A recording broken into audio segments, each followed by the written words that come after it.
Všechny gramatické knížky, všechny učebnice, Helbich-Bücher, Duden, ale i většina lektorů němčiny vám řeknou, že v němčině máme 6 gramatických časů.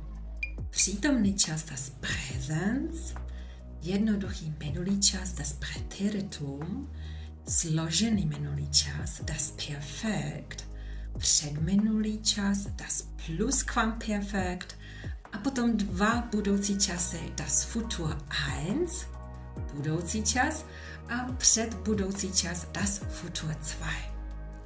Futur 2, předbudoucí čas, Futur 2 vyjadřuje akci nebo děj, který bude ukončen až v budoucnosti.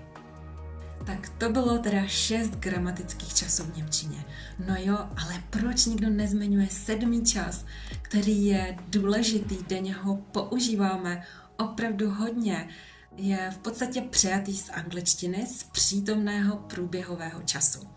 Podle mě jde o 7. gramatický čas, možná mě teď nějaký němčináři, lektoři ukamenujou, ale proč nezařadit tenhle čas jako 7. čas?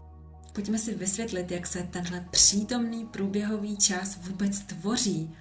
V němčině tenhle přejatý čas z angličtiny nazýváme jako progresiv nebo jako progressive form.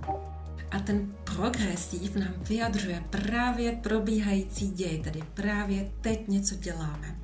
A abychom stále nemuseli říkat ich fahre gerade Auto nebo ich koche gerade, tak my vytvoříme teda úplně jednoduchou větu, která je z toho anglického ich bin, tedy I am, pak tam dáme am a pak už následuje jenom sloveso v infinitivu.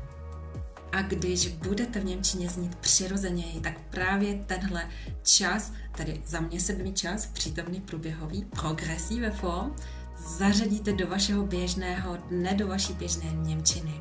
Právě jedu autem. Ich bin am Autofahren. Ich bin am Autofahren. Zní to líp, než ich fahre gerade Auto, stimmt? Právě vařím. Ich bin am Kochen. Ich bin am Kochen. Právě teď pracuji. Ich bin am Arbeiten. Ich bin am Arbeiten. Tedy zdůrazňuji právě probíhající děj, něco dělám právě teď, v tomhle okamžiku.